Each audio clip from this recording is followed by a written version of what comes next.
तर आज होता आमच्या इथला आठवडे बाजार. मंगळवारचा बाजारामध्ये किती फ्रेश फ्रेश भाज्या भेटले ते बघा मला. मी तर काय म्हणते माहिती आहे का, व्यापाऱ्यांकडून भाज्या विकत घेण्यापेक्षा शेतकऱ्यांकडून घेतलेलं कधीही चांगलं.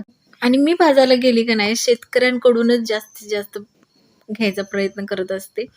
तर किती फ्रेश फ्रेश मिळालेत बघा. ताजी ताजी देशी वांगी आणलेले, ते बटाटा, हिरवी मिरची, वाटाण्याच्या शेंगा, कोथिंबीर आणि मेथीची पेंडी तर बघा किती स्वस्त आणि जास्त पण मिळाल्या.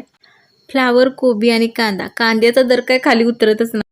शेवग्याच्या शेंगा बघा 2च मिळाल्या, त्या पण 20 रुपयाला. भाज्याचा दर तर असं चढायला लागले ते की नाही, काय बोलायचं नाही. खायचं का नाही असाच प्रश्न पडायला लागलाय. माहेरला गेल्यावर ना बाजारला गेलती, तिथं काहीच भाज्या दिसत नव्हत्या मला. तो माणूस म्हटला, तुम्ही कुठला मॅडम, कुठल्या भाज्या विचारायला लागलायसा? मी म्हटलं कराडकडचं आहे आम्ही. तर म्हटला हो, तुम्ही कृष्णाकाठची माणसं आहे म्हटलं, पाण्याच्या भागातली माणसं आहे म्हटलं, तुमच्याकडे सगळ्या भाज्या मिळतच असणार. असो, तुम्ही चॅनलला सबस्क्राईब करा.